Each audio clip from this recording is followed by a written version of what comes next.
Midemand o nangayo og public apology kang Yusek Claire Castro ang Teachers Dignity Coalition tungod sa gipamong niini batok sa ubang mga magtutudlo. Ang report ni Alan Domingo. Minsan na po natin nakita, mismo ang ibang mga guro ay lumalabag sa ganitong klase ng moralidad. Sila minsan ay nagtuturo sa kanilang mga estudyante kung papaano maging walang modo, lalo-lalo na sa mga nakakatanda or sa mga ibang tao. Kini ang pung nga nakapasakit sa dughan sa mga magtutudlo gikan sa taas nga opisyal sa kagamhanan. Giulagway sa Teachers Dignity Coalition sa Central Visayas nga inhustisya alang sa mga magtutudlo nga nagsakripisyo aron maumol ang kinaadman sa sayong pangidaron sa kabataan.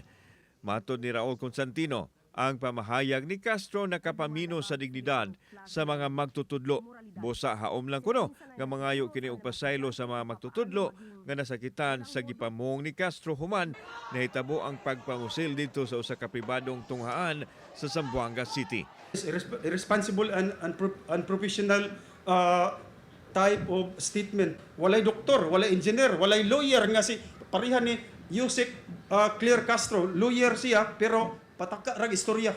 Samtang gipadayag ni Constantino nga panahon na nga mopahigayon ng active shooter drill ang mga tunghaan aron mahatagan og kahibawo ang mga tinun-an, magtutudlo og mga responding officers. Giklaro niya nga kinahanglan nga adunay pagtugot o koordinasyon sa DepEd o sa ubang mga stakeholder ang lakang nga pagahimuon.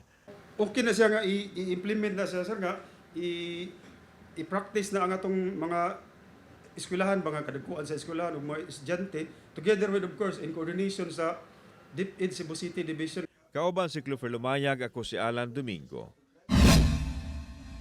Balitag Bisdak.